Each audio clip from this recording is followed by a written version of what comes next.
Come and fly away with me. Come and fly away with me. Come and fly away with me. Hey guys, welcome back to my channel. Welcome back to my channel, you guys. What's up? What's going on? What's happening? Wagwan, sakafet, sakpase, buenos dias, bum giam. What language y'all want me to come in? Huh? Since I can't be Jamaican no more, what language y'all want me to? You want me to put the little Portuguese up in there? Bom dia. The fuck? Nah, I'm just joking with you guys. So, welcome back to my channel, you guys. Y'all, who said date white men? Huh? They told me date white men. They told me date out of my race, date out of my culture. They told me date older men. They told me this, they told me lies, they told me fake motherfucking news, okay? So, today we got a juicy story time that's been on the lineup. We're gonna be talking about my sugar daddy. Even though I've had more than one sugar in my young years, I think that this sugar stood out the most. Okay, so let's tap into this story time. This is what we got on the docket list today, and we about to get through this real quick. Okay, this story is gonna be motherfucking juicy. Squish squish, mac and cheese, throw some lobster in it, throw all that good stuff in it, because it's gonna be scram juicy. Okay, so let's tap in. Before we tap into the story time, I'm trying to see if I have any updates. What are some updates? Y'all, I'm about to have some content for y'all this summer. That's the update. That's the motherfucking update. Okay? That's gonna be a motherfucking update. And I think that y'all gonna enjoy this new content that I'm coming with.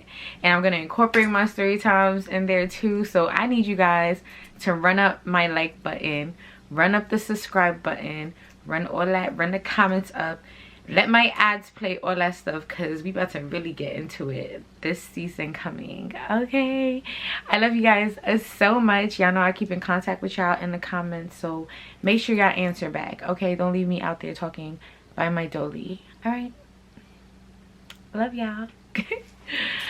Some of you guys were asking for a makeup tutorial, and I promised to do one in the next video, but I just kind of came from outside and I was like, let me just run y'all a little story time real quick before I have dinner and go to my blood bed. So I remember, y'all, this happened a couple of years ago, right? So there's actually going to be a voiceover story time that is going to reflect some of the stuff I'm talking about here, but not really, but I'm gonna touch base in it, and it's about to come up soon. I just haven't finished editing it yet. And so voiceovers are a lot to edit. Like, I'd rather just edit me just talking. Like, the voiceovers, not really my thing. But I'm about to come through with it maybe by the time this uploads. But anyways, so the story starts off like this, and you guys already know when I say the story starts off like this, you guys already know what time it is. So a few years back, or whatever, I had a birthday, right? I enjoyed my birthday in New York City at the Roxy Hotel. I don't know if you guys ever heard of it, but it was so beautiful. I'll insert some like videos and pictures here. I designed that dress in like 2 days. I did go on that birthday dinner with a whole bunch of hating assholes. Not one person in that birthday dinner are we still friends today. We all had like dramatic ass fallouts, and y'all already know I'm not good with the friendships. I'm not. And do I blame myself? Not entirely. I feel like me and my situations with friends are always me reacting to the bullshit, okay? And maybe I don't have the most positive reactions all the time, but my reaction is my reaction. Don't play with me. So nevertheless, I fell out with those girls, but them girls being the nasty attitudes and all that stuff I was experiencing with them is what even led me to meeting this sugar daddy, because all my plans got messed up, right? So I had my birthday at the Roxy Hotel. I stayed there. It's the room was like 500 plus tax a night. Very expensive hotel. It's in the Lower East Side, like in like near Tribeca area in Manhattan, New York. And I invite my homegirls to come to have dinner with me, etc, etc. After we were supposed to have dinner, we were all supposed to go out to the club and stuff. Everybody flopped on me right then and there. The only person that kind of stuck around was Big Back. If you guys don't remember Big Back is from Badia Club, Jamaica. If you guys have not checked it out, check it out yet, because Big Back is a nasty, disgusting, thieving ass Bronx, dirty Bronx gal, Jamaican bitch. Okay, sorry, I shouldn't even say stuff like that, because then y'all gonna be like, why y'all talking about Jamaicans? Not too much on the Bronx, not too much, but a lot, actually a lot, a whole lot, because I still want my suitcase back with all my stuff in it. A lot. I'm just joking. I love the Bronx. I don't love the Bronx, but I don't hate the Bronx. I'm just not in too much liking with the Bronx. What's my password? You guys, I just haven't had the best experience with people from the Bronx and stuff like that, right? But nevertheless, not too much on the Bronx. Not too much on the Bronx. So Big Back ended up staying. She said that she couldn't go clubbing, but you know, she was like, she's up for like staying for a little bit with me or whatever after the dinner happened. And she ended up staying with me for like, she said she could stay like an hour or whatever. So I was like, all right, cool. Then you know what, we're in the city, we're in Lower Manhattan, there's nothing but bars and all that stuff outside. Let's hit a bar. Like, there was a bar in the hotel lobby, there were bars around the area, whatever. So her and I decided to hit a bar. So I changed out of my beautiful ball gown. I put on like a little ready to wear, like, you know, like a Lululemon set type of thing. It wasn't Lululemon, like, but it was kind of like, you know, a jogger set, whatever, bodysuit, whatever. I'm still done up, got diamonds on my eyes, you know what I'm saying? Birthday turn up mommy, you feel me? And this is, I think this is 2022. Like, if I'm not mistaken, this is 2022. Was it 2022? No, it's 2022. All right, so now, y'all, we leave the hotel and we're in the bar, in the lobby, getting drinks, but it's not really packed. So we're like, damn, like, we want to go where it's a little more active at or whatever. But I couldn't help but think, I remember earlier that night when we were taking pictures of me, the reason why I even wanted to go, this is the thing, the reason why I wanted to go to the bar in the hotel was because when we were taking pictures earlier that night, I seen these two Caucasian men, and they were kind of like, one was blonde, one was brunette, and one looked Italian, one looked like he was pure Caucasian, whatever, but definitely looked like they had the manyan, like, you know what I'm saying, like they had the status, like, you know what I'm saying. So I could smell money. I smell money. Like, I have a good scent for money. I've always noticed that about myself, that I developed that along the lines. Like, I just always, I smell money. That's why I only date men with money. Like, not saying that I'm dating them for their money, but like, it's definitely more attractive to date a man with a certain amount of wealth, like, than it is to date someone who, I've dated someone for 7 years who had no money, and I would trade those 7 years for someone who had some bread. Like, not gonna lie, like, I don't want to struggle with no man. Like, no thank you.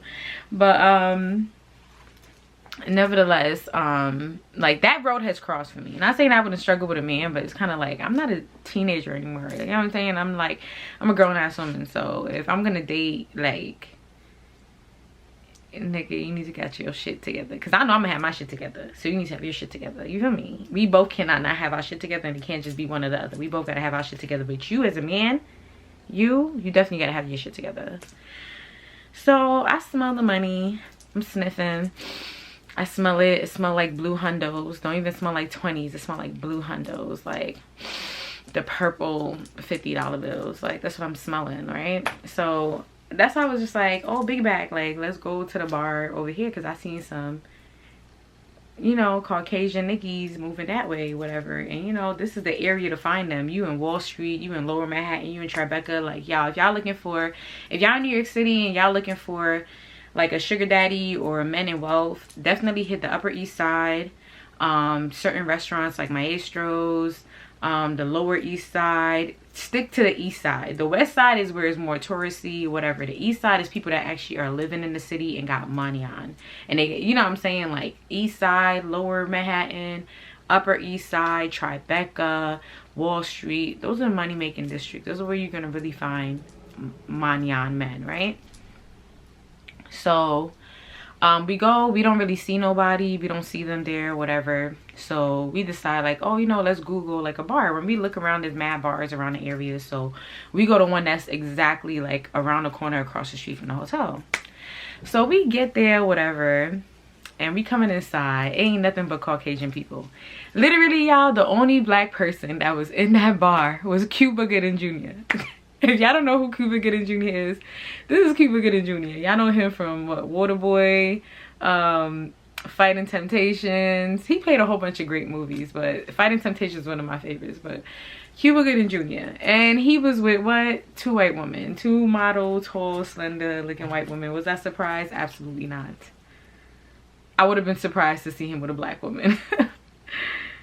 So I'm not even starstruck. Like, living in New York City, you get to see a lot of like you know, like celebrities, whatever, moving around, Soho, whatever. So I'm not even paying no attention to Cuba Gooding Jr. as whatever, looking just as special outside of the movies as he does in the movies. That's not even a nice thing to say. Oh my God, Sarah, you cannot be that honest on camera. I'm gonna have to like really check myself, because I be feeling like I be too honest with y'all. And y'all, if y'all would know the amount of comments that I get with people telling me like, you didn't say that, that's so mean, oh my God, you're racist, you're, oh my God, you're prejudiced, oh, you're a supporter, oh my God, fuck you, Sarah, fuck you. And I'd be like, fuck you too. Like, everyone is not gonna like me. I'm not gonna be everybody's cup of tea. I'm not for everyone. Everyone is not for me. This is not Walmart.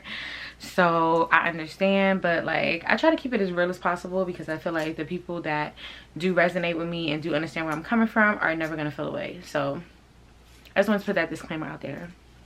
Nevertheless, we in there, lo and behold, guess who we see? We see the 2 guys that were in the Roxy Hotel, the 2 Caucasian men. So as soon as we are at the door and we're like asking like, what's the cover charge, whatever, you know, bars in New York City, you don't really need a cover charge. Like, you can just kind of walk in, go to the bar, sit down, grab a drink, right?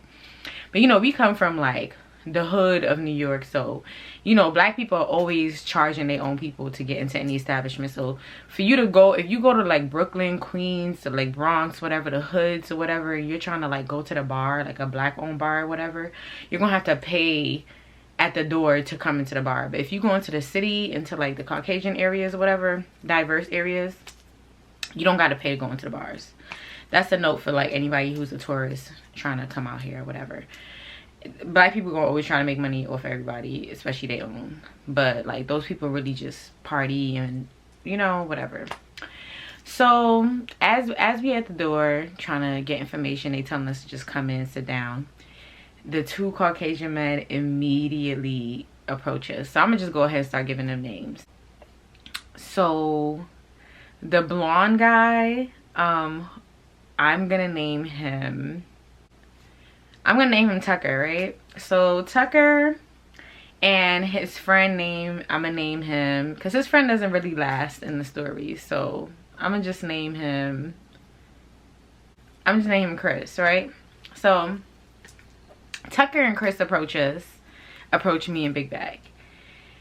Immediately when Tucker and Chris is approaching us, I realized that they're like talking to us. They're like, oh hey, we actually saw you guys taking pictures at the Roxy. We were over there trying to shoot some pool at the bar, whatever, and then we kind of came here. You looked really nice.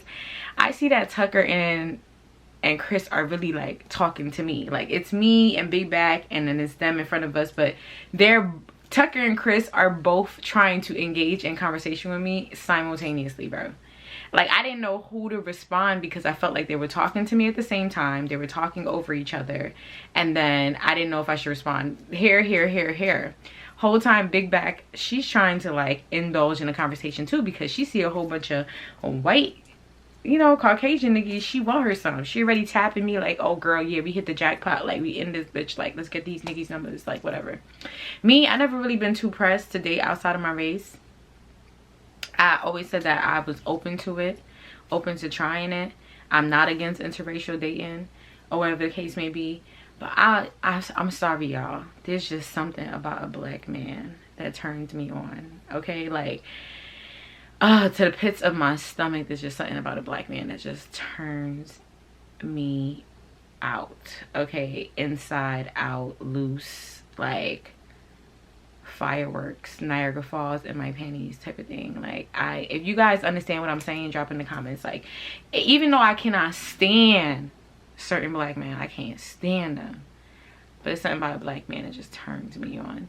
So I never really been too attracted. Like, I could see somebody outside my race and be like, oh, he's handsome, he's cute, whatever, but it would just be that. It wouldn't be me craving them, you feel me? So, and I've never done well with like sugar baby relationships, because I just feel like I have a problem with authority. And if you think that these men are about to be spending money on you and giving you bread, and they're not gonna have control over you, you got another thing coming. Like, I feel like a lot of sugar babies talk about the lifestyle and the perks of it, but they don't talk about the ramifications and what you kind of have to give up, like your entire soul, to even earn that income. Nothing is free. Nothing in life is free. No one is ever just handing anything to you. If someone hands something to you, just know it comes at a price. Okay, everything comes at a price. I don't care what nobody say to me. That's why it's always hard for me to just even accept things from people, because I just know it comes at a price. People always have ulterior motives, secret expectations, hidden motives, hidden expectations, you feel what I'm saying, that you may not be aware of. But nothing is free. Everything comes at a price. Every blood clip thing. Okay, so now she tapping me like, hey girl, we hit the jackpot, we got us some like sugar daddies over here, whatever, blah blah blah. We talking to them. So now Tucker is like, oh, he's a lawyer or whatever the case may be. He traveled from state to state. He handled big cases. Like, he handled, like, at that point in time, I don't think marijuana was legal in New York City yet, so he was handling like big, like all the people who were trying to like legalize the marijuana and get it in New York City. He was handling their cases or whatever, you know what I'm saying? Big money, big money on ting, you feel me? So, and then Chris was a surgeon. He was a doctor. Like, he said something like some type of surgery he used to do. Like, he was a doctor. So of course, as they're both talking to me, not only is Tucker more aggressive, but I was jacking his looks a little bit more. He got blonde hair. He looks a little more like he cool. Eddie looked more like, I'm saying Eddie. Chris looked more like, because I was going to name him Eddie. That's why I keep saying Eddie. Chris looked more like I wouldn't have nothing to talk with him about. Like, more reserved, more shy. So Tucker was still in the show. So when I seen that happen, and I started trying to pass off Chris to Big Back.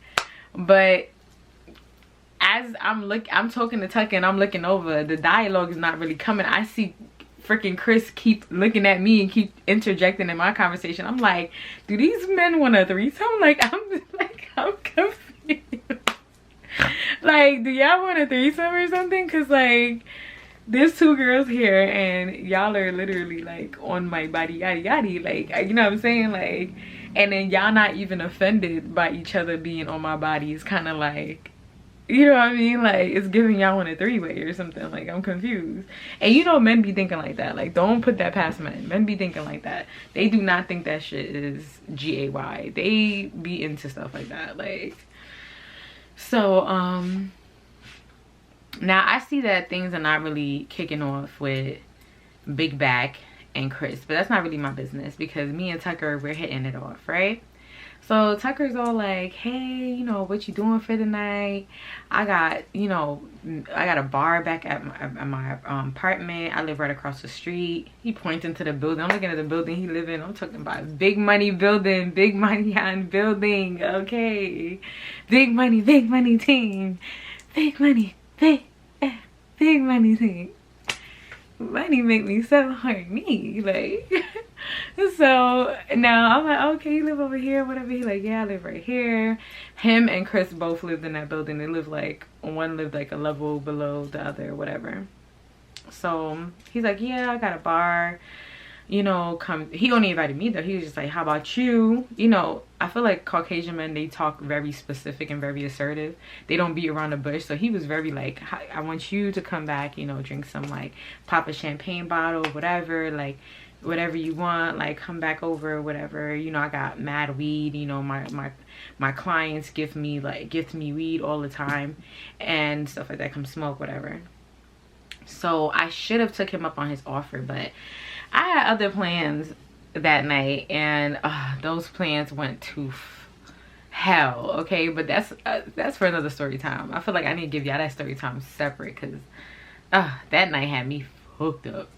So I told him, I was like, nah, I got plans or whatever. Plus, you know, like, number one, I just met you at the bar. Like, I know it's not saying that I don't believe in, like, one night stands or, like, people just hooking up and taking risks and stuff like that, but it was just kind of like, I don't know, like, it was just like, damn, like, I've known you for like 10 minutes, sir. Like, you already want me up in your house? Like, the fuck? Like, you get what I'm saying? So now, exit Big Back and Chris. Big Back and Chris, they're not really, like, they look like they're not trying to talk at all. I know it's Chris more than it's Big Back, because I know Big Back, she don't care if it's a white man. She don't care what he look like, what he smell like, that, and she taking that.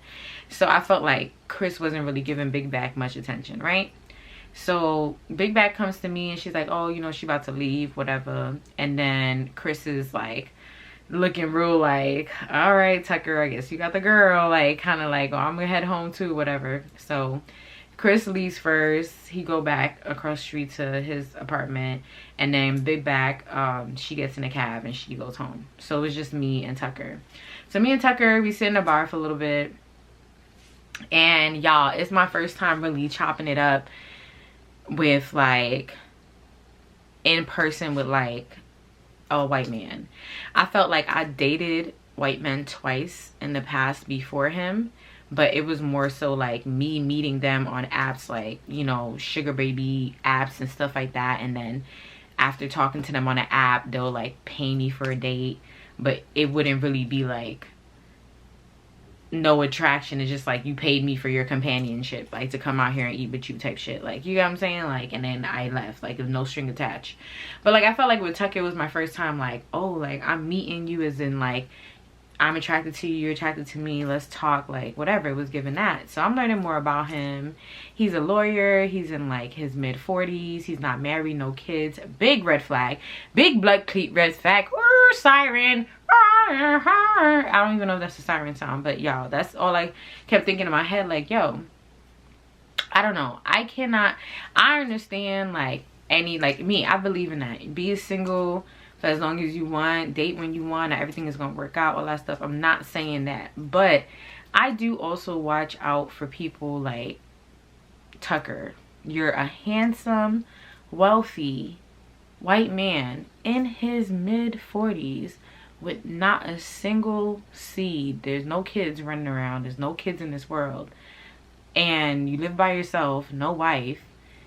That's a little, and you're not divorced, so you've never been married. So it was just like, what have you been doing these past 20 years? Just fucking and guanin'? Like, I'm not understanding. Like, that's just a little, it's given like heavy on the Bachelor for me. Like, it just says a lot about a man when it's like he's a certain age and he's acquired a certain type of success and he doesn't have a family to share that with. Not saying he's supposed to, but it's just, it's very red flaggy for as far as like character. Like, what is it that you can't land a family? Or, and I hate to even say that, because I hate when people watch my womb. Like, that's a big thing for me. Like, womb watching is something that I've experienced, where people is trying to like judge me based on the fact that I don't have a kid yet or whatever at my age or whatever. So I hate to even say that about Tucker, but I don't know, Tucker's a man. Like you ain't pop nothing out. Like, you ain't got, not even, like, you're 40 something years old, sir. Like, you know what I'm saying? Like,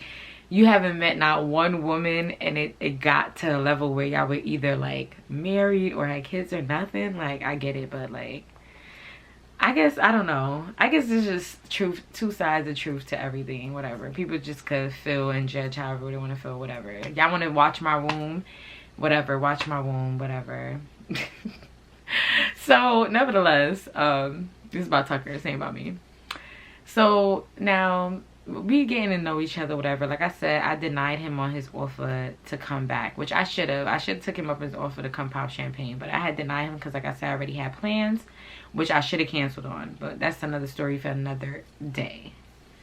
So fast forward to the following day, whatever. I think I checked out that next day from the Roxy, and went back home, and Tucker had actually sent me a car. So I told him like, hey, I'm checking out. He was at work. He was like, I'll send you a car back to your house, or whatever the case may be. I was hesitant, but I took the ride, and then he sent me a nice black car, like the black trucks or whatever. So I was hyped. I was like, oh shit, period. So we're talking, we're texting back and forth every day, and he wants to see me, like, but he was very assertive. Like, he was giving like assertive, like he was the first guy that I met that was as assertive with me. But again, he's in his mid-40s, he has a high education, a high career, and he's Caucasian, so I didn't expect anything less, right? So he invites me out on our first date, right? And y'all, this ended up being our first and only motherfucking date. And here's why. So he invites me on a date. He tells me that he wants to take me somewhere nice. Then he hits me like, oh, I'm gonna take you to the opera. You know what I'm saying? They're gonna have Cinderella at the opera. I really want you to come and watch it, whatever. I got us front row seats, $500 tickets, whatever. He sent me the tickets. Them tickets was $597, more than $500. Like, them tickets were expensive, front row, everything. And I had never been to the opera, so I was really excited. So another red flag was when we were kind of planning to go on this date. He was kind of trying to tell me like what he wanted me to wear. Like, oh, I want you to wear this. I think he wanted me to wear a long dress, but he wanted it to be very sexy and exotic. And then he kept saying that he want me in point toe shoes. And I kept telling him like, yo, I'm borderline knock knee. Like, I'm not knock knee, but it can get there. Like, it can easily get there. Like, it can get there quick. Like, that's why I have to pick specific type of footwear to even put on my feet, because it's like I might stand the wrong way, walk the wrong way, and my knees will knock. You know what I'm saying? I've just always been a bigger girl, and I don't have like a gap in my legs. Like, I don't know. I have like, my legs are, it could be funny, like borderline, they could be funny, like real quick. Like, they're regular, and then they could just do its own thing if I'm not, you know what I'm saying? So I don't like wearing point toe shoes for that. I remember I purchased like 2 point toe shoes in my life. I even bought a pair of Louboutins, and it was such a waste of money because once I stood up in them, I hated the way my silhouette looked or whatever. So I was trying to explain that to him, like, you know, point toe shoes really don't look good on me. It's not something I really know how to walk in, whatever. And he seemed like he was getting irritated and frustrated that I didn't wear these. I didn't want to wear these funky ass point toe shoes. Like, first of all, I didn't even have any point toe shoes that I own. And I think there was one that I owned that I have from Zara, and he was basically telling me that they're not pointy enough. Like, oh, he's gonna get me some point toe shoes. So he went ahead and he bought some point toe shoes, and he told me when I get there I could change into them, right? Like I said, like, when you start dating men like that, you have to spot like the fact that they're gonna spend money on you, they're gonna give you money and all this stuff like that, but they're gonna feel like they own you. They're gonna have a certain type of authority over you. So you have to consider if you're ready to pay that price. You know what I'm saying? It's okay to want a money nigga, but are you ready to pay the price? There's certain things that I've gained from men who are wealthy that I had to pay certain prices for that I think that other women wouldn't. So sometimes even when, like I told you, like with my friends and stuff like that, even with fucking Mind Clown, like, bitch, don't be jealous about nothing I got, because you don't know what road I had to walk for these perks. You know what I'm saying? So a lot of roads that I would never take again. I know that for sure. So now the day of the opera comes, right? So I'm excited. Never been to the opera. I'm excited to go. Him and we've been talking, whatever the case may be, and on and off. Like, we've been keeping good communication, like, type shit, right? So y'all, I am a late bird. Early bird get the worm. where? Not over here, because I am a late bird. I have recently started working on my time management, and I've been doing good. I'm not even gonna lie, I've been doing good so far. However, I have really like been tardy a majority of my life, and I blame my mom. My mom is one of the tardiest people I know. My mom is late for every bloody thing every day of her life, and she's always been that way, and I've kind of like got accustomed to just being as leisure as her, right? So if you know you're inviting me somewhere, you're inviting Sarah somewhere, make sure you tell me that shit is happening like 3-4 hours in advance, because I'm practically gonna be 3-4 hours late. Like, I hate that about myself. It doesn't matter how, like, I have to really like pray about like be on time. I don't know why it be taking me so long, because you know what it is, I never just get ready. I just be doing shit. Like, I'll do shit, get in the shower, get out the shower, do some shit, then do my hair, do some shit, then do my makeup, probably don't even finish my makeup, do some next shit, then come back, finish my makeup, then probably eat, and then have to do something else, then get dressed, and then like I don't know how to just get ready. Like, just get ready, bro. Just go in the shower, get ready. It's a sickness. I don't know what it is. Like, I just be doing a million and one things like for no reason. So like I said, I blame my mom because it's what I watch her do. So I gotta fix that. So he tells me the opera, I forgot what time the opera started. Probably started like 6 o'clock, 7 o'clock or something like that, right? So, you know, he's sending me a black card. So y'all, I swear to God, it was like he was keeping in tabs with me, like, because he was coming from work and he was going home to put on his tux, whatever. He was telling me like, oh, he got to pick up his tux. So I'm like, oh, he really planning this date, like he about to go pick up tux. Like like what? Okay, so now you know, coming from the hood, like, you know what I'm saying, like I haven't dated too many men who wear tux. Like, I feel like I've recently started to date men who were in a certain wealth bracket where tux were a part of their wardrobe. Like the guy that I'm dating right now, like he has a whole closet for just tux, and then he has a closet for his ready to wear. And like the only person I've ever seen do that is my dad. My dad dressed professional like 6-7 days a week. Like, you barely saw my dad in regular clothes, and even when he wore regular clothes, it was still business casual. So it's nice to like have that comparison, that reminder, whatever. But nevertheless, so he's talking about, oh, like he going to get his tux, whatever the case. So I'm like, okay, let me get ready. So in true Sarah fashion, I'm over here trying to sew my dress. I make almost everything that I wear, I make it, and I'm still trying to sew my dress. I'm still trying to, like, you know what I'm saying, I'm trying to make a good impression. Like, oh, I made this, maybe I could get a sponsorship out of him. I get a little, you know, a little partner, a little, you know, business sponsor, investor type of shit. Like, I'm trying to like really work myself.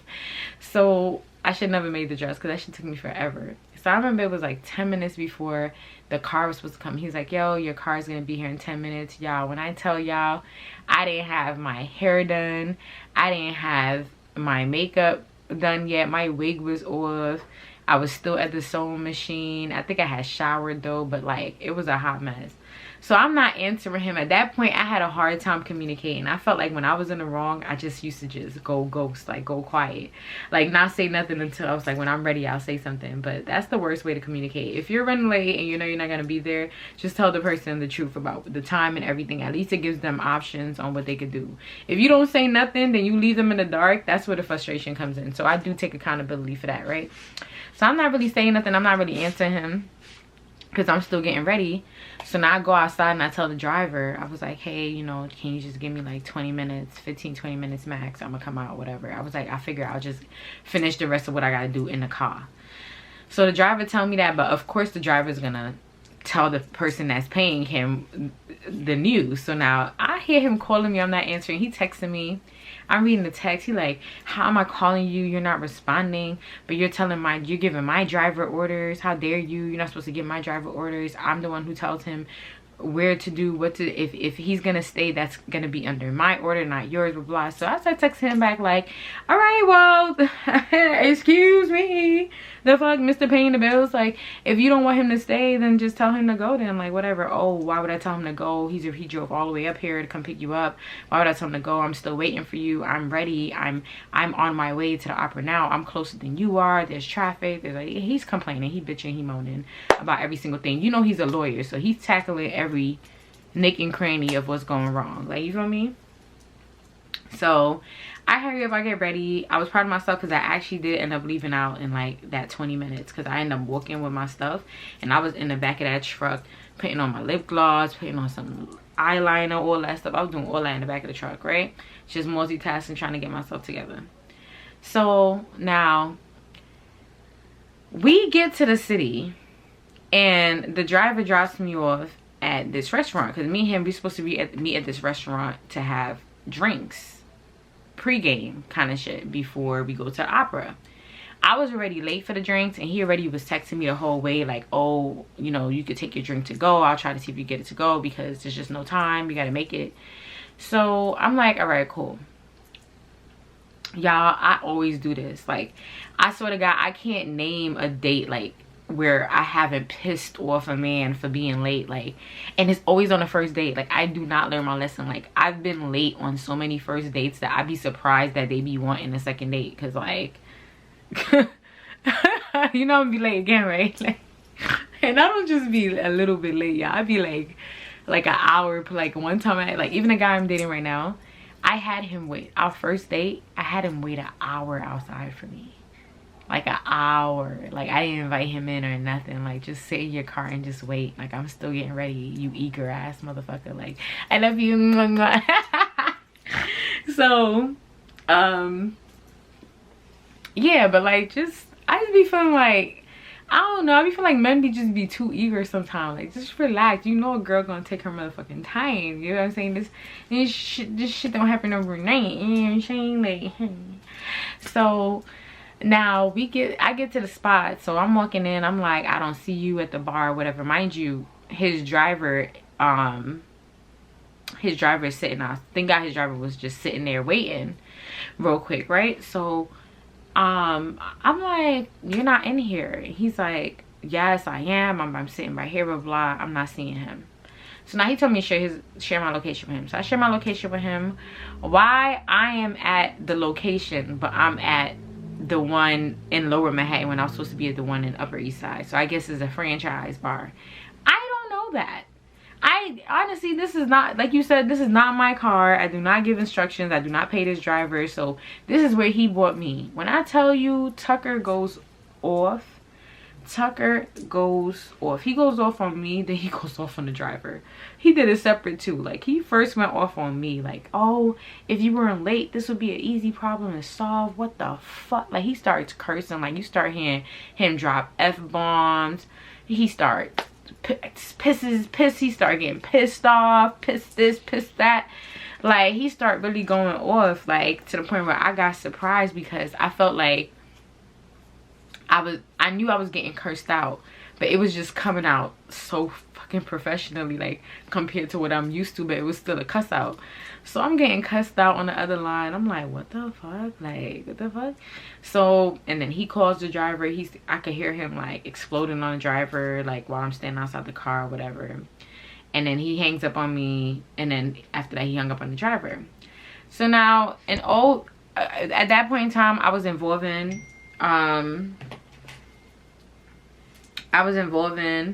bitches in my love life, and I knew I shouldn't have been doing that. So, you know what I'm saying? Like, even up to now, I fucked up. Even with the past situation with, what's her face? Mon Clown. Like, you know what I'm saying? Even her, like, knowing about, like, my dates and what happened with my dates and stuff like that. Like, I just feel like that's nobody's business. You know what I'm saying? Like, I learned my lesson officially. So I had already told Big Back I was going on this date. And I remember she kept asking me, like, oh, try to make it a double date with Chris. But I'm like, girl, Chris don't like you. You can't tell the fuck. Like, I hate being the one to have to say stuff like that. But, like, girl, like, I know when a nigga don't like me. You feel me?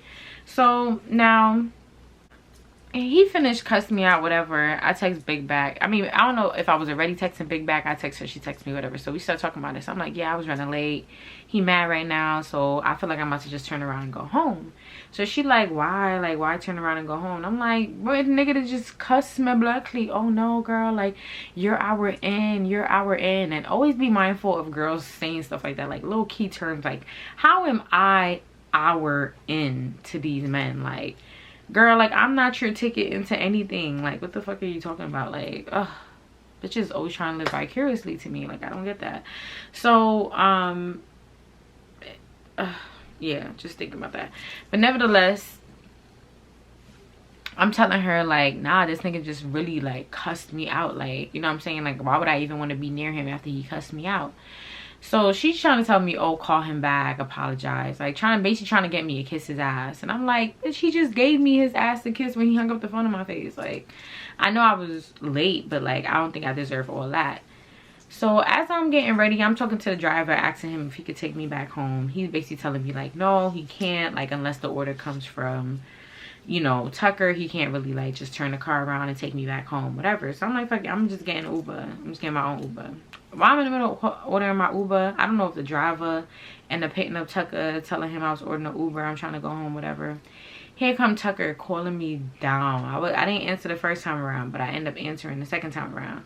So I answer, I'm like, hello. He's like completely regular. Like, he went from 100 to 0, like, because the way he exploded, I thought I could not understand how calm he had now become on this phone line with me. So I'm like, what the fuck?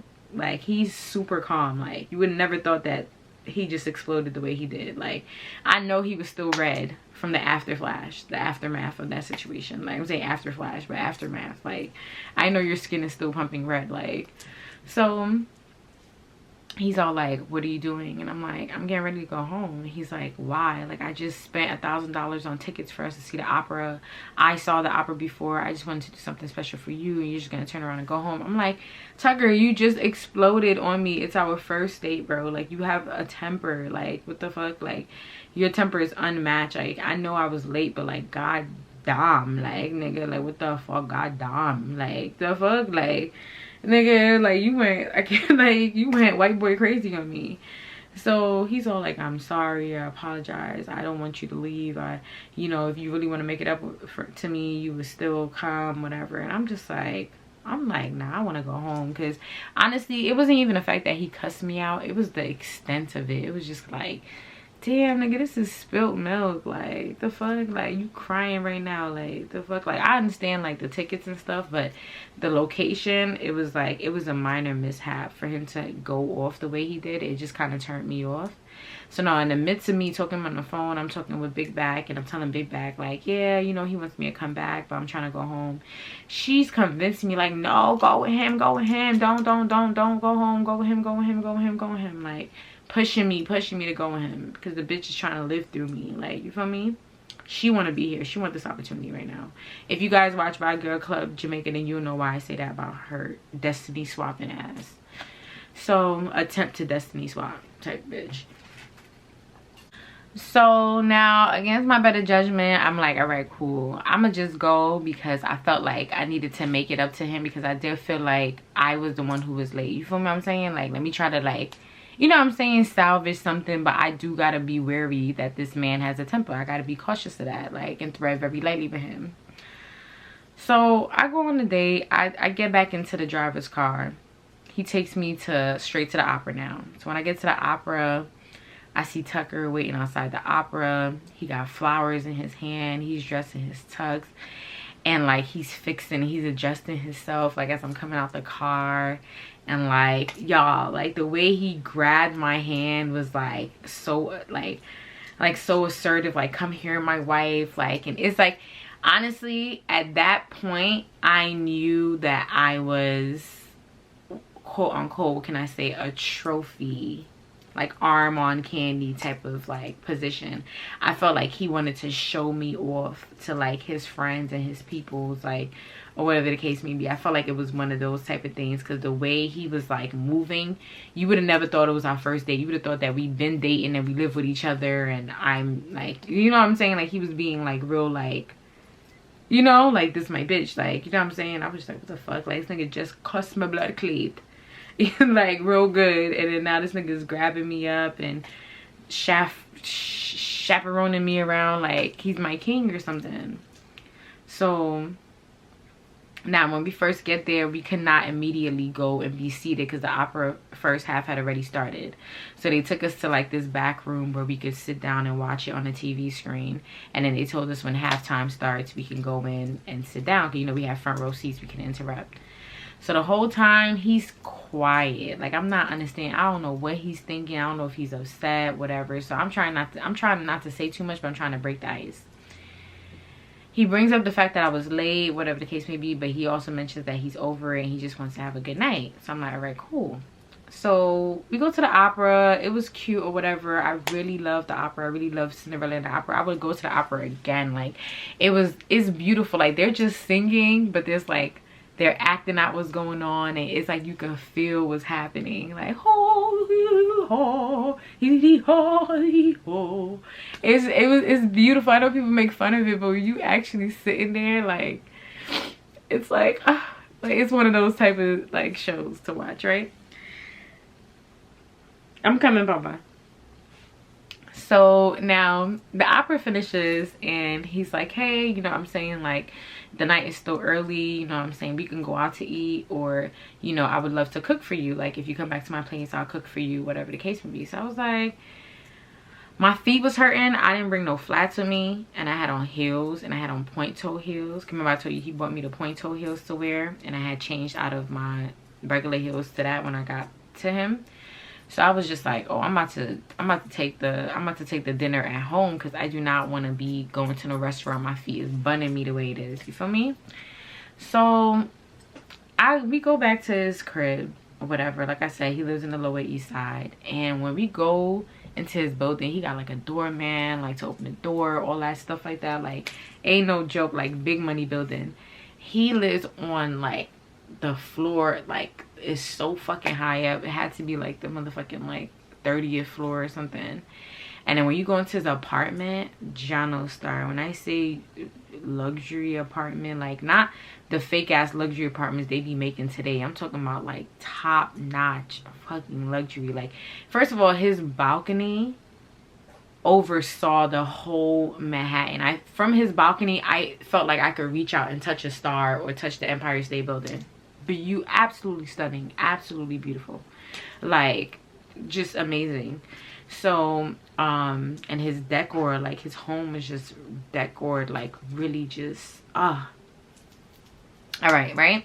So we get to his crib, whatever the case may be. He's showing me around. He really did have like a big bar. He's like, pick whatever you want. He had like custom signed bottles, vintage shit. I just picked a Veuve Clos with whatever them champagnes and popped one of those. Y'all, another red flag. So he's showing me around his apartment, and he has paintings. But I studied freaking whatchamacallit, what's that, art history in college. So I could already tell like these paintings are from like the Baroque period, the this, the that. Like I'm looking at the drawings and I could see the way, you could tell what era a painting was from based on the type of brush strokes and the type of like the way people painted. Like comes from different eras, not what they painted, but the methods and how they painted. You feel me? So now I started telling him like, oh, is this from this period, whatever. So now he's like, oh, are you into art? Okay, yeah. Like, well, this painting, it's been in my family for over 100-something years. Like we got this painting in the slave trade, and my ancestors, my great grandfather was a something cotton field owner. All of he running the history back. This man comes from a history of slave trading and cotton picking and like that. Like I don't know what to say. Like what do you guys want me to say? Like his family owned slaves type shit, and the way he's talking to me about it is so casual. Like Then there was this one painting. He was like, you see, like, you can't touch this. Like, this painting is like, in like, basically, like, it's so delicate, like, and it's worth like something millions of dollars. And like, I think the person who actually painted it was someone who was black from like in the 1800s or something like that. And I'm like, if someone black painted this painting in the 1800s, why the hell is this sitting in your bedroom? And I asked him that. He was like, oh, he got it from like when his parents died, like him and all his siblings separated the inheritance, and he inherited that painting was something that he inherited. And it was just like, that whole conversation just gave me chills, because it was just kind of like, I'm talking to someone who is talking casually about owning my people. Like, am I a fetish to you right now? And then not only that, you have a painting in possession that you allegedly proclaim is worth millions of dollars. And I believe him. Like I said, I studied art history, and just the quality of that painting, I'm looking at it like, yo, this shit gotta be like, I'm not even talking no baby paintings. Like, he had like paintings that were the size of like an entire wall type shit. And I'm like, I'm pretty sure it's worth a couple of millions, whatever. So but the way he was just so casually talking about it, and it was painted by a black man, and that's your money now? Like, what the fuck? Like, you inherited that? Like, so I'm like all the way thrown off. So now I kind of digress, and I'm already second guessing my decision to actually be here. So he decides to start cooking for me. He's like asking me what I want, but as he's asking me for what I want, he's picking for me. He's like, you want pasta? What kind of pasta? Do you want this or whatever? So he comes out, he's like, oh, he has cauliflower pasta. At first I was a little hesitant, because I was like, I don't eat no fucking cauliflower pasta. I ain't no fucking vegan. And then he was like, no, eat it, it's good. It's just like regular pasta. Like, he had like real fresh food. Like, he made me pasta with like goat cheese on top, and like, and then the goat cheese, he had like dark chocolate with the goat cheese. Was supposed to be like a delicacy treat. Like, he ate real Caucasian, because that whole meal made my stomach, like, it wasn't nasty, it was fresh and clean and light, but it was just like, what a fried chicken at? Like, where's the oxtail, rice and peas, and baked macaroni? Like, I'm not really checking this right now. So as we're eating, y'all, I have my headphone. I have my, not my headphone, my AirPod in my ear, but I had that shit on the whole night practically. I only remember taking it out once when I went in the bathroom, and then I ended up putting it back in after that. As I'm eating, I just feel him, Tucker just takes his hand, and then he just swipes my hair to the point where he almost took my wig off, bro. Because at that point, I wasn't wearing like a 316, like 16, I'm talking about 316, a 16, the fuck am I trying to say, 13x6 lace front wig.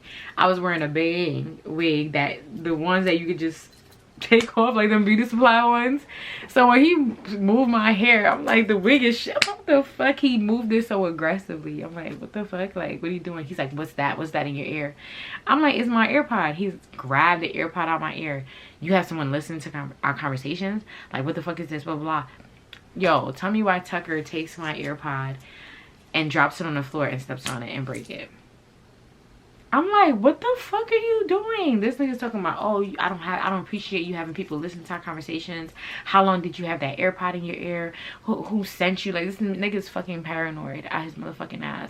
I'm pissed off because this nigga just broke one of my AirPods, and y'all, the other AirPod, I didn't even know where it was at, because I was operating on that just one. But he was, while he's smashing it, oh, I'll get you a new one, but you can't have this one because I don't know what's being recorded on it. Going crazy. So now I start getting a little scared, because he was getting extremely upset. You feel what I'm saying?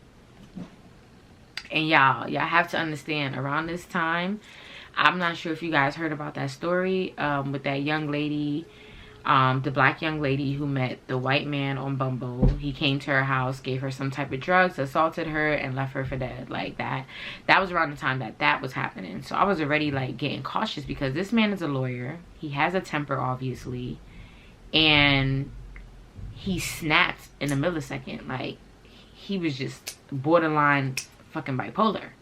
So now I'm upset because I deliberately, y'all, I was not doing anything. I just had my AirPod in my ears reading my messages to me. Like, I just had Siri reading my messages to me. And then whatever was important to answer, my notifications, I would go on my phone and answer it. But I kept it in my ear as a way of, I don't have to keep being on my phone.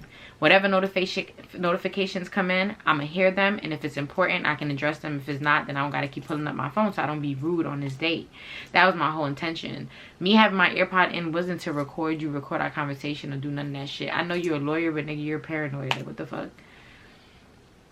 So now my whole thing is my AirPod. I'm upset about my AirPod because as you guys know, AirPods are not cheap. You know what I'm saying?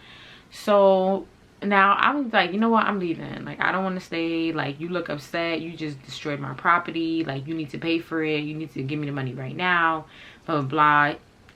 He starts doing another 360. Please don't leave. I apologize. I'll give you the money right now for it. I'll order you whatever you want. I'll get you a new phone. I'll get you this. Just don't leave. I really want you to stay here, blah, blah, blah. And I'm just like, oh no, like, this man is fucking toxic. Like, there's something fucking wrong with him. Now I see why he's in his mid-40s and he does not have any like woman or kids or whatever. Like, he's borderline fucking 730. What the fuck? Y'all, the way he was holding on to my wrist for me not to go, he was holding on to my wrist so tight. So I'm just telling him like, oh, but you know, I gotta wake up early. I really gotta go. My coat, mind you, like, he took my coat, my shoes. Like, when into his house, you're not supposed to have like shoes, whatever, outside clothes. I don't know where he put my coat and my shoes. Like, I guess he put it in like the coat and shoe closet. So now I'm asking for my coat and my shoes. He's refusing to give it to me. Like, no, I'm not giving it to you. I don't want you to leave, blah, blah, blah.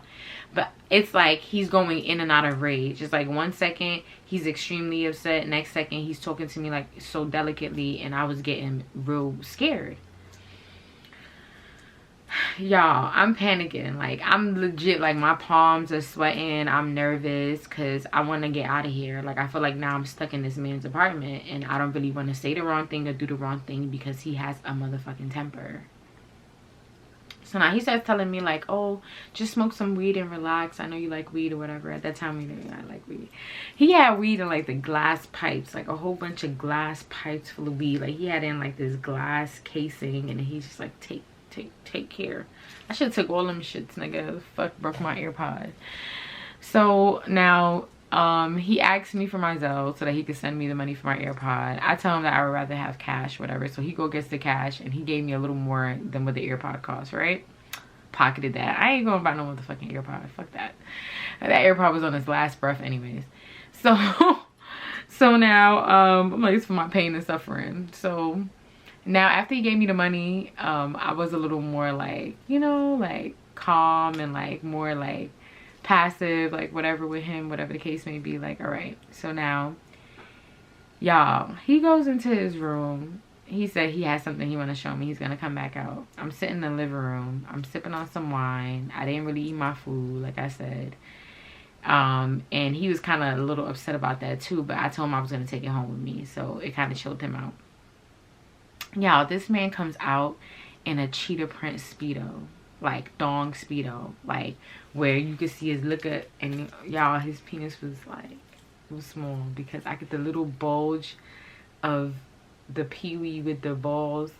It was just a little like, and then the Speedo went up his crack, and then like, motherfucking Tucker wasn't like he was fit, like he had like a dad body, like, you know what I'm saying, like beer belly, skinny legs but bigger at the top, but he was still handsome. I ain't gonna lie, Tucker was handsome in the face, but he definitely did not have a body for the motherfucking Speedos. So now he come out with the Speedos. I'm like, what the fuck? Like, this whole shit just took a whole 360 because we never agreed on this. We never spoke about this. So this little surprise took me off guard. That's when I was like, oh no, we finna have to wrap it up, wrap all of this up right now.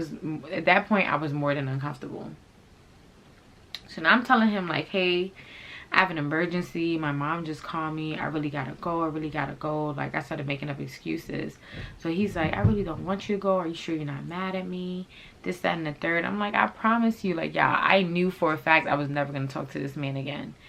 After rubbing on me, like, he started rubbing his body and his fucking genitalia against me for like 30 minutes as I'm trying to convince him like I need to go and I don't want to say or do the wrong thing, because I just feel like, number one, he's a lawyer, he's a white man, he's a wealthy white man. I'm in his home. I'm not gonna say that I don't matter, but how much do I matter in this position? You know what I'm saying? Like, I shouldn't even be in here right now. And when I say he has a temper, y'all, he's cursing. Like, he's pissed off, he's red, he's punching the air type of temper. So, and then the way he was snapped back was like what would weird me out a lot too. I'm like, this nigga's bipolar 101. Like, it was giving Split. Like, you know what I'm saying? The movie. So now I finally convinced him to get me my shoes and my coat. He calls me a car. I get in that car, y'all. When I was leaving, he asked me for a kiss. I gave him them thin little white lips a peck. And I got the fuck up out there. When I get to the car, I'm on my way home. He's like texting me. He's tracking me. I'm just making sure you're good, whatever. I get home, I get dropped off. I immediately blocked Tucker. Like, I blocked him. Y'all. Why the next day do I get Tucker following me on Instagram?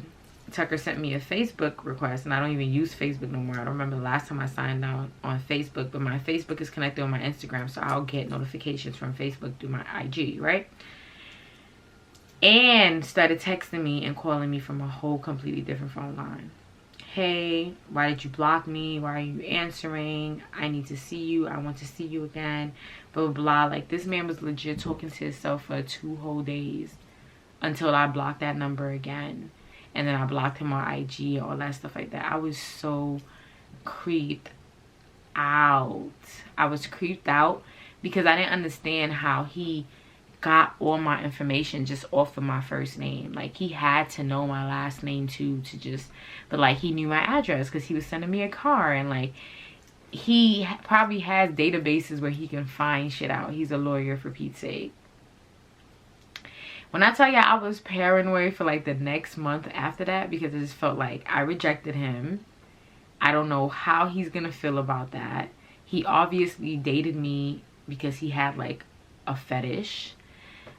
He turned sexual immediately, like when he came out with the speedo, and I was not jacking that. It turned me all the way off.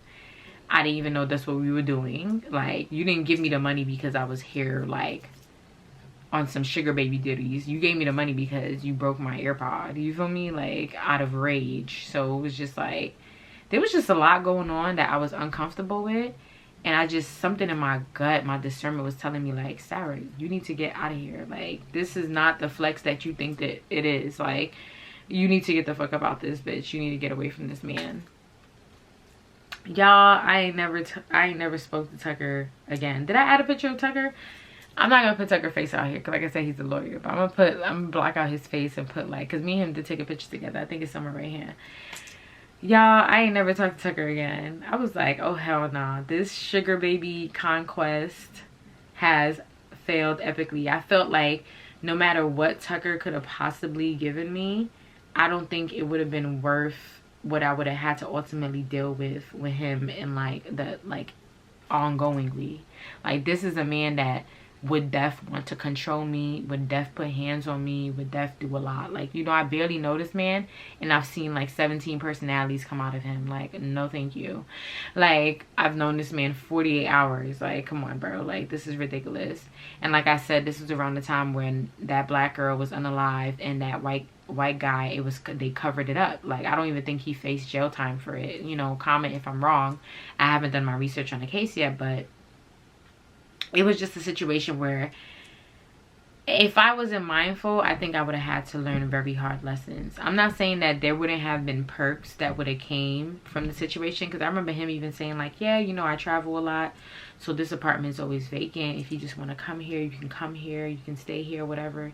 But like I said, all of that would have came with a price. You know what I'm saying? Moving around in this man's black car, you know, ordering stuff off his credit card, sleeping in his Manhattan apartment, all that would have came with a price. None of that would have been free, and it could have cost me my life too. So I tread extra lightly when it comes to the whole sugar baby, sugar daddy thing. I used to like having a sugar daddy, and there was one sugar daddy that I really I loved. This sugar daddy, yes, he had his cons, but I think he was the best one I ever had. Of course, he was black, but he was a drug dealer, and he's incarcerated right now. So he tried to still sugar baby me from the inside, and then we kind of lost touch. So that went to shit. That was one of my best sugar baby. Like, when I lost that sugar baby relationship, like, to the jail system, like, that shit hurt me. I ain't gonna lie. Like, because I was, there was an understanding there. Like, and I felt like he liked pampering me. He liked that I took the money and glitz myself up, and like, you know what I'm saying? I like sugar daddies who are like Future, where they like taking care of women. You feel what I'm saying? Like, that sugar daddy, like, he didn't expect too much from me. He just like taking care of me. I really liked him. But y'all, I'm not trying to encourage y'all to get sugar daddies or be sugar babies. If that's your cup of tea, be safe with it and do it like a pro, okay? But if it's not your cup of tea, the grass really ain't that green on the other side, because the amount of stuff that you have to deal with, you could have just worked hard yourself and got you that same shit that this man's giving you. There is really nothing that a man could give you that you can't give yourself. And if there's something that he can give you that you can't afford to give yourself, then you're just not ready for it yet. You know what I'm saying? I try not to want things that I'm not ready for anyway. So I just feel like at this point in my life, I don't think I would need a sugar daddy ever again. And I damn sure like don't want to date no white sugar daddy. I don't want to be nobody's fetish. I'm not saying that there's not interracial relationships where, you know, a white man appreciates a black woman and vice versa, but I do feel like a lot of it is romanticized with fetishes, like, you know what I mean, like, type thing. So yeah, y'all, that was my sugar daddy experience. You know, today we don't have a 3-hour-long video, but I just wanted to drop some gems about the dating world. I have a lot of dating horror stories, but like, a lot of people still talk about like the sugar daddy, sugar baby world and dating outside your race. And I just wanted to come on here and tell you guys, it's not really all it's panned out to be. Like, everything has its pros and cons. You just have to decide what you are willing to deal with, you know what I'm saying, and what you're not willing to deal with. And understand when this situation might got you in a fucked up place, so you need to get the fuck up out there, type shit. Like, you know what I mean? Like, just being cautious. Like, I hear a lot of stories about girls going to Dubai, and yeah, they're like gaining luxury money and lifestyles and stuff like that, but a lot of these girls are getting defecated on, are getting urinated on and stuff like that. You know what I'm saying? So like I said, everything comes at a price. Nothing is free. And I felt like had I continued to date Tucker, or be hype about this whole, I'm gonna be his sugar baby, whatever the case may be, I just really feel like that would have came with me paying for it through like stress, mental, possibly physical abuse, like who knows, like, you know what I'm saying? Like, he was just shooting out red flags, like, and it's just, I felt a little biased too, because it just felt like black men have showed me these same traits too, and I've stuck around. Like, why didn't I stick around when it was a white man? I didn't stick around when it was a white man because he could probably get away with it. You feel me? Tucker was 9 times out of 10 have the ability to get away with hurting me than a black man does. So I just wanted to tread lightly. That's it. That's all. Call me biased, call me prejudiced, whatever. It's the land of the way of the world. It's the land we live in, the land we live on, type shit. But yeah, you guys, I ain't gonna sit here and talk your head off because like I said, I want to get more consistent with my videos, and I also want to tap into TikTok. So I'm about to transform a lot of my story times into short stories on TikTok. So if you guys have a TikTok, follow me here on TikTok. I'm gonna add my TikTok right over here. Follow me on TikTok, and I'm about to transfer a lot of stories on there, a lot of stories that I don't think is long enough for like YouTube. I'm gonna just, you know, be telling it on there. I'll probably come and put some on here too, whatever. But I really want to tap into TikTok. I don't know if they're gonna keep TikTok or not, but maybe I can just get my feet wet. You know, I've never been like a short film type of person, but I want to try it. You know what I'm saying? I want to take risk. I want to be a bodyguard. Okay, so you guys, we are on our road to 6K.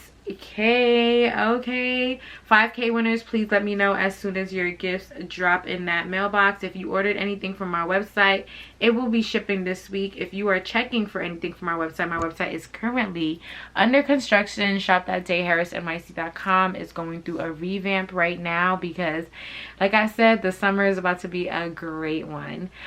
So when you click on a website, you might not be able to see or shop for anything, but it will be up and running. I'll make the announcement. And what else I want to tell you guys, we are on our road to 6K. We are about like 800 to 900 subscribers away from the 6K mark, and I will be choosing 6 lucky winners to win this prize this time around. I love you guys so much, but we're gonna have more rules for this prize. Like, you know what I'm saying? Like, I'm gonna need you guys to follow like a few instructions to enter the prize, because I just feel like I want to give everybody a chance to win. And I'm excited about this road to 6K. I mean, it may not feel like a lot, but to me, every single time I see that subscriber count go up by 1, by 2, by 3, I'm just so grateful to have more and more Haras dolls join the motherfucking tribe. And Haras dolls, you know how we like to end off our videos. If you're not gonna do what, make sure you like, comment, and motherfucking subscribe. If you're not gonna do anything else, make sure you do what? Pour into yourself. Pour into your motherfucking self, because nobody will, and they hate it when you do. Oh, one more thing that I wanted to get off my chest and talk about. I don't think I wanted to vent early in the video because I didn't want to like turn anybody away that didn't know what's going on, right? So you guys know what I was going through recently with the Monclown situation, and like, I'm not gonna make another third video about it, but I kind of wanted to sit down and just share some stuff that I like to sit with my thoughts, analyze what occurred, and, you know, learn my lessons and just all this stuff like that. So I just wanted to talk a little bit about certain shit, right? I just want to say how I felt about it was, I think the scariest part about that situation was that you ever like are experiencing something with somebody and you think that you and the person's on the same page. Like, for example, like, say I lost my phone, right? My phone got stolen from me, right? And your friend is with you when your phone gets stolen, and she's empathizing with you, and she's like, hey, damn, I can't believe somebody stole your phone. That's so fucked up. That's so messed up, whatever. And then you and this person fall out, and then they turn around and like, oh yeah, that's why your phone got stolen, and it's good for you, and this, that, and the third, and blah blah blah. I just felt like there were a lot of things that I experienced and said to Monclown that I thought was in one context, and as soon as me and her fell out, she completely switched around the context. And it was the way that she explained my obstacles to someone else. Like, she took my obstacles and certain things I was facing, and she transmuted that information in such a negative manner that was just so scary. Just to know that someone is sitting here empathizing with you about something, and then they take that information and they express it to somebody else in a whole different context. You get what I'm saying? Like, it was just very scary, and I just want you guys to take caution, because you got to understand, I barely let Monclown into my life, but like a simple comment of me saying, hey, I really love my dog. Like, I bought my dog one time to meet up with her to pick up something that I was selling to her. She bought something for me and I went to, give it to her. And my dog was in the car and she's like, oh, he's so cute, whatever. And I'm like, yeah, that's my baby. That's like my son. I love him so much. He was a gift to me, whatever. That was the one time you ever seen my dog and we ever spoke about my dog. And you took that and then you ran to somebody and told them that I'd be having intercourse with my dog because I told you I love and care about my dog. I was showing you a picture of something I wore in the past. You mentioned that I was much more slimmer. Moncon mentioned I was much more slimmer than I am now. And then I'm like, yeah, I went through different weight journeys or whatever. That turns into, yeah, you better not get skinny again because all your skin is going to sag and this and that and the third. You know what I'm saying? Like, just even like the situation where like her listening to my story times about me being a cutter and me being suicidal and stuff, and then trying to ask me questions about it, acting like she empathized with me, and then turning around like, yeah, well, that's why you need to go on a live yourself. It's just like, I just want to say that that situation was scary to me because I let Monclown in to my life to a certain extent because I didn't want to judge her. And the whole time she came into my life trying to judge me, which is what's so scary. I'm giving this person grace and I'm not using judgment or the way of the world to function with her, but that's exactly what she's doing with me. You know what I'm saying? Like, it's scary. It's just scary. And that's why girls that look like me don't hang out with girls that look like Monclown. And it's not even like oh, I'm better than you type of thing. It's because of what that comes with. You know what I'm saying? Like, it's like people who are of lower quality than you are. And when I say lower quality, I don't mean it in like, oh, she ain't shit. But we don't think the same. The way you think is not as advanced as the way I think. The way you operate your daily life isn't. I met Monclown and she was carrying around stuff in her bag with the supermarket reusable bags. I'm the one who had to like send her links to get a fucking handbag. Like, girl, why are you carrying stuff around in the Ideal supermarket reusable bag or some shit like that, or Walmart reusable bag? Like, what the fuck? Like, like, you know what I'm saying? Like, I'm the one who had to send her link to get her first suitcase. She didn't even own a suitcase before we went on this trip. And the way she turned around and just spoke to me and treated me, that's the reason why you don't let low quality people, because you would dead ass let them into your world, give them value. You know what I'm saying? Like, I felt like Monclown will call me for everything, to learn about everything, to talk about everything, this and that, and then turn around and try to make me feel like I ain't shit and try to use my flaws, my obstacles. Like, you know what I'm saying? You never even seen me without makeup before we went on this trip, and you're already telling me what my skin looks like and all this stuff like that. It's just, that's why you don't let low quality people around you, because all they're gonna do is envy you and try to destroy you, like, from the inside out, because they got their way in. You know what I mean? Like, so I just wanted to throw that out there. I didn't really want to talk about it much, but I just felt like it was something that I needed to share with you guys, that I analyzed, that you guys really got to be careful with how you vent and who you vent to, and just how you share information overall, because you just never know how someone is taking that information, storing it in their back pocket, and planning to use it in a whole different way than it was even meant to be used. So I have started to journal a lot more and write in my diary a lot more, and I think that that is helping me with venting, because now I'm like, I don't want to vent to nobody. I don't want to trauma bond with anybody. I don't want to share details, important information, share nothing with nobody. I think that I just want to write in my journal and keep it pushing, because I don't want this to happen to me ever again. I thought that the last time this happened to me was with Big Back. Yeah, this took me off guard. And like I said, the reason why I feel like Monclown was the worst of them all the friendship horror stories I've ever had, was because I do feel like Mon Clown was of the lowest quality. I felt like Clingy, Big Back, Jezebel, all these girls that I don't fuck with, at least they still had some type of motion for themselves. I met Mon Clown and she was a gutter. She was a gutter rat. She was a gutter rat. And I didn't judge her. I accepted that she probably came from a different lifestyle. And I was dumb for that, because it don't take you 15 years to change your life around. If you came here when you were 14 and you're a fucking gutter rat, still at the age of 28, then you're just a gutter rat. That's it. But like I said, I misjudged the situation. I let her trauma dump on me. I used her trauma as an excuse for how she lived her life, and it slapped me in the face. And I would never do that again. I'm not hanging out with low quality people. And I'm not venting just anything and sharing information with just anybody. The way all my information was just spilt back at me,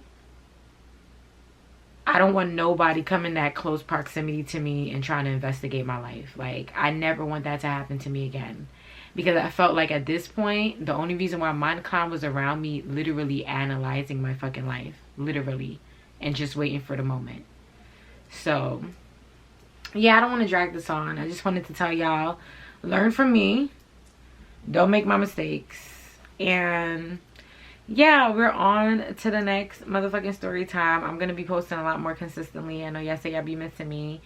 And I got a whole bunch of stories to share with you guys. I just want to say I love you guys so much. Thank you for always tuning in. Thank you for your continuous support. Thank you for always commenting. And yeah, y'all pour into me. Y'all really do.